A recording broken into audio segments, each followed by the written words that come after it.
Bismillahirrahmanirrahim. Assalamualaikum warahmatullahi wabarakatuh. Perkenalkan, nama saya Maulida Alfariska dengan NIM 191020211122.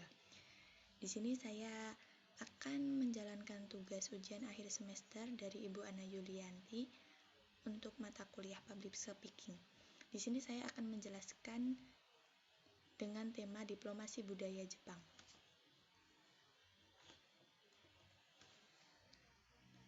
Pengertian diplomasi. Diplomasi adalah praktik yang mempengaruhi keputusan dan perilaku pemerintah asing atau negara atau organisasi dengan pemerintah melalui dialog, negosiasi dengan cara non-kekerasan.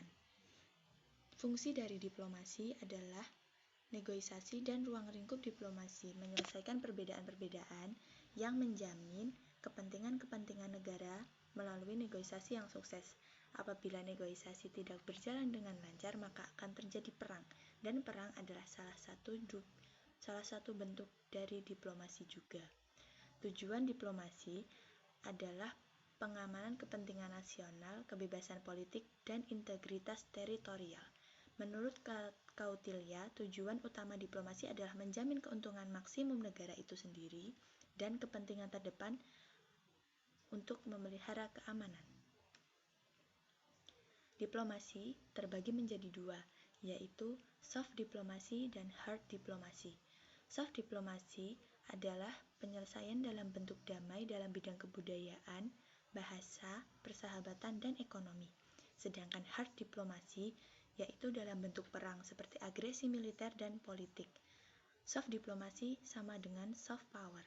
Soft power kemampuan untuk mendapatkan apa yang diinginkan oleh kelompok A melalui cara yang menarik perhatian dan bersifat persuasif terhadap kelompok lain, dengan tujuan untuk memenuhi kebutuhan kelompok A. Soft power dalam praktiknya menggabungkan budaya suatu negara termasuk pengetahuan, kepercayaan, seni, moral, dan kapabilitas lainnya, serta kebiasaan yang dibentuk oleh masyarakat. Lahirnya soft power dari budaya, nilai, kebijakan domestik, serta implikasi terhadap kebijakan luar negeri memunculkan diplomasi budaya sebagai aktivitas yang signifikan dalam hubungan. Terdapat beberapa kekuatan dalam diplomasi budaya. Yang pertama adalah diplomasi budaya memiliki dua koneksi arah, bukan paksaan unilateral. Dengan demikian, diplomasi budaya dapat memberikan ruang bagi dialog yang mengarah pada pembentukan rasa saling percaya. Yang kedua, dapat meningkatkan pemahaman antara masyarakat dan budaya karena diplomasi budaya menyediakan apa yang menarik bagi penerima. Yang ketiga, diplomasi budaya beroperasi dalam rentang waktu yang panjang sehingga menghubungkan pihak-pihak dari kelompok yang berkonflik, bahkan dalam keadaan hubungan diplomatik yang negatif. Oleh karena itu, diplomasi budaya dapat bertindak sebagai salah satu solusi yang efektif ketika muncul ketegangan di antara dua negara. Jepang adalah negara yang memiliki diplomasi yang menggunakan soft power dan mempengaruhi negara-negara di sekitarnya. Jepang mendapatkan perhatian dari negara-negara lain untuk menjalin kerjasama dengan soft power Jepang itu sendiri. Negara Indonesia adalah salah satu negara yang dipengaruhi oleh soft diplomasi Jepang yang mempererat hubungan diplomasi antara Indonesia dan Jepang yang telah terjalin sejak 1958. Soft diplomasi Jepang yaitu manga atau komik, anime atau animasi, game, J-pop dan J-rock, dan kuliner.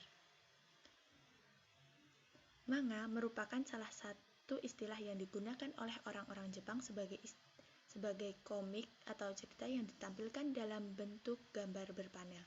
Hal yang membedakan manga dan komik pada umumnya adalah fakta jika manga merupakan karya yang cukup melekat di masyarakat Jepang, terutama hal yang berkaitan dengan sejarah, politik, ekonomi, dan keluarga, hingga gender dan agama. Sejarah awal dari manga dimulai digunakan oleh kaum pemuka agama Hindu dan Buddha sebagai media untuk menjelaskan tentang nilai-nilai keagamaan. bentuk komik yang lebih modern masuk ke Jepang lewat pengaruh budaya orang Barat pada masa perdagangan Jepang di era tahun 1874. Yang kedua adalah anime, salah satu budaya Jepang yang mendunia hingga saat ini. Definisi dari anime antara lain adalah sebuah kata yang digunakan dalam bahasa Jepang untuk menggambarkan sebuah kartun yang ada tanpa mengurangi kebudayaan Jepang yang ada. Anime sebenarnya tidak memiliki sesuatu yang khusus mengenai bagaimana munculnya. Namun pada abad ke-19 lah yang menjadi akar anime ini muncul.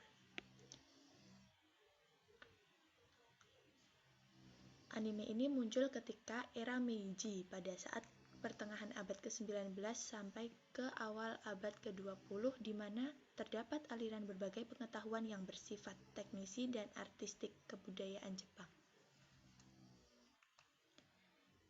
Yang ketiga adalah video game, elemen hidup yang berasal dari budaya populer Jepang. Industri video game mulai mendominasi Jepang sejak tahun 1978 dan seiring waktu mendominasi pasar dunia. Game populer lainnya adalah Pachinko, bentuk kasino Jepang. Ada pachinko di seluruh negeri. Pachinko adalah bisnis besar di Jepang agar orang-orang dapat bertaruh untuk mendapatkan uang. Ada juga mesin judi yang sangat populer, yaitu pachinko tersebut di pusat permainan dengan cara menangkap hewan dengan cakarnya. Yang keempat adalah J-pop. Istilah ini digunakan untuk musik populer di Jepang.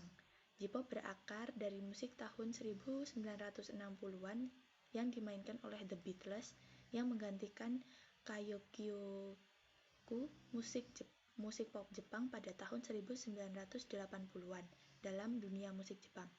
Istilah J-pop diciptakan media massa Jepang yang untuk membedakan dari musik asing. Selain J-pop masih ada istilah lainnya seperti J-rap, J-pop, J-rock yang merujuk kepada jenis aliran musik Jepang yang lebih spesifik. Meskipun begitu, aliran-aliran tersebut dianggap sebagai sebagian dari budaya Jepang. Yang kelima adalah kuliner. Sushi adalah makanan khas dari Jepang yang sangat mendunia. Di Indonesia, makanan ini ditemukan di berbagai gerai sushi, mulai dari yang mahal hingga yang murah. Sushi ini terbuat dari telur, ikan laut, dan sayuran segar. Sangat banyak kuliner dari Jepang yang meracuni lidah-lidah orang Indonesia. Yang kedua adalah ramen. Ramen adalah mie khas Jepang, berbeda dengan udon karena mie-nya berukuran cukup besar. Ramen memiliki ukuran mie yang medium. Dari seluruh makanan khas Jepang, ramen adalah makanan yang paling bersahabat dengan lidah orang Indonesia. Untuk yang ketiga adalah sashimi. Makanan khas Jepang yang hampir mirip dengan sushi, namun sashimi ini tidak disediakan nasi dan ini adalah makanan mentah murni yang dari daging. Tidak perlu menambahkan makanan tambahan, cukup dengan kecap asin dan wasabi. Kesimpulannya, tujuan dari diplomasi Jepang untuk menginformasikan publik asing Jepang serta situasi perbedaan diplomatik domestik dari luar negeri. Fungsi promosi bertukaran budaya. Selain itu, diplomasi budaya harus mempromosikan kerjasama antara Jepang dengan organisasi budaya internasional.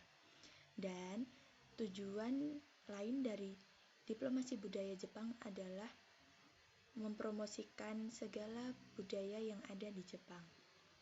Tingkat kepercayaan Jepang juga bertujuan untuk banyak aspek hubungan negaranya dengan dunia lebih menarik dengan aliran wisata untuk menurunkan hambatan investasi dari luar negeri. Arigatou gozaimasu. Terima kasih. Mohon maaf apabila terdapat kekurangan. Saya rasa cukup. Kurang lebihnya mohon maaf. Wassalamualaikum warahmatullahi wabarakatuh.